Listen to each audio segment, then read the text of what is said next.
मन में अब मुस्लिम है। जी हाँ, देश में मुस्लिम मतदाताओं पर सभी पार्टियों का फोकस है और इसी बीच अब पीएम मोदी का भी मुस्लिम मतदाताओं पर फोकस है। देश की 65 सीटों पर मुस्लिम मतदाताओं का सीधा प्रभाव रहता है। मुस्लिम वोटर्स के लिए बीजेपी ने अब मास्टर प्लान तैयार कर लिया है। 400 पार की तैयारी में मुस्लिम वोटर्स पर सीधी नजर अब बीजेपी की रहेगी। 65 सीटों पर जीत हार में मुस्लिमों की बड़ी भूमिका रहती है और इस बात को बखूबी बीजेपी समझ रही है, पीएम मोदी समझ रहे हैं। 65 सीटों पर 30% से लेकर 80% तक मुस्लिम वोटर्स हैं और इन सीटों पर अच्छा खासा प्रभाव मुस्लिम वोटर्स रखते हैं और इनको साधने की भी अब कोशिश की जा रही है। मध्य प्रदेश की 3 सीट की बात की जाए तो भोपाल, मंदसौर, बैतूल में मुस्लिम वोटर्स ज्यादा है और यहाँ पर भी खास रणनीति के साथ बीजेपी चुनावी मैदान में उतर रही है। तो हर एक वोटर को साधने की कवायद बीजेपी की ओर से की जा रही है। बीजेपी का अल्पसंख्यक मोर्चा देश भर में कार्यक्रम आयोजित कर रहा है।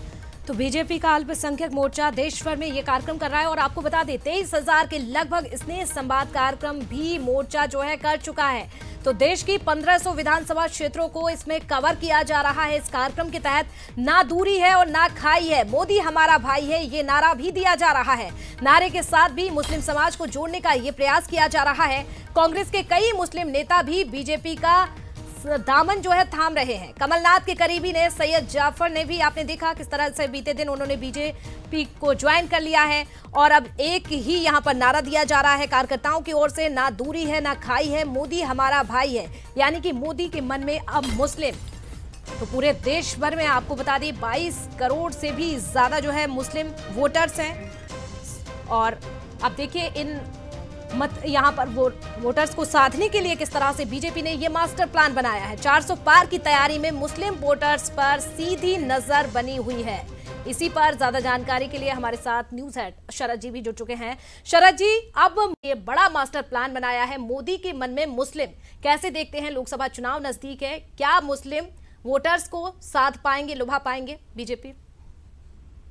देखिए, कोशिश है और कोशिशें जरूरी भी हैं और इसीलिए ये नारा है कि न दूरी है न खाई है, मोदी हमारा भाई है। और अल्पसंख्यक मोर्चा जो बीजेपी का है वो पूरे देश में इसको लेकर कार्यक्रम कर रहा है और बीजेपी इसे लेकर जरूर बहुत पॉजिटिव है कि जितनी भी जो बड़े फैसले हुए हैं अब तक, अगर आप नागरिक संशोधन कानून तक आप आए, सीएए तक आप आए, तो ये जो तमाम बिंदु हैं, ट्रिपल तलाक से लेके नागरिकता संशोधन कानून तक, यहाँ तक जो माइनॉरिटी का एक रवैया है वो रवैया बहुत ही शांतिपूर्ण और सौहार्द से भरा रहा है और ये बताता है कि देश का ये जो तबका है ये मुख्य धारा में वापसी चाहता है, क्योंकि वो तमाम उन पार्टियों से जिनसे उसके ताल्लुकात पहले रहे हैं, चाहे वो कांग्रेस हो, समाजवादी पार्टी हो या बहुजन समाज पार्टी हो, उसने जहां भी, या लालू प्रसाद की पार्टी हो, तमाम जहां भी उसने रुख किया उसे मायूसी ही हाथ लगी। और अच्छी खासी आबादी है, 25 करोड़ जो अकलियतें हैं, इनके समुदाय हैं देश में, ये चाहते हैं, उनके बिजनेस हैं, उनके कारोबार हैं, उनके काम हैं, वो भी तरक्की के उसी रास्ते पे आगे बढ़ना चाहते हैं जैसे तमाम दूसरे लोग हैं हिंदुस्तान के नागरिक।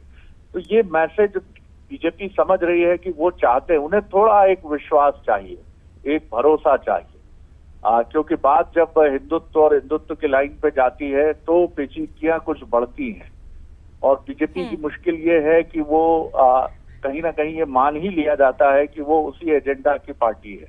लेकिन इन तमाम चीजों के बीच में अकलियतों का जो रुख है उसकी वजह से बीजेपी उत्साहित है और उसका मानना है कि वो अगर एक सुनियोजित कार्यक्रम को लेकर आगे बढ़ेगी तो वो कामयाब हो सकती है। और 65 सीटें हैं जैसा हम बता रहे हैं अपनी इस खबर में लोकसभा। शरद जी, लेकिन यहाँ मध्य प्रदेश के लिहाज से भी अगर हम बात कर लें तो मध्य प्रदेश की 3 सीटों पर मुस्लिम वोटर्स का प्रभाव अच्छा खासा है और हमने देखा कि सैयद जाफर बीजेपी में शामिल हो चुके हैं, कमलनाथ के करीबी रहे हैं। तो एक स्ट्रेटेजी, जो रणनीति है, प्लान है बीजेपी का, वो कामयाब होते हुए भी हम देख रहे हैं।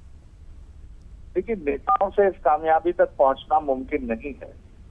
ये मैसेज आप दे सकते हैं, लेकिन अभी भी एक बड़ा तबका जिसके लिए ये कहा जाता है कि अकलियतें जिसकी तरफ देखती हैं, वो जो है अभी भी बीजेपी की स्ट्रेटजी इलेक्शंस में वोट डिवीजन पर ज्यादा डिपेंड करती है।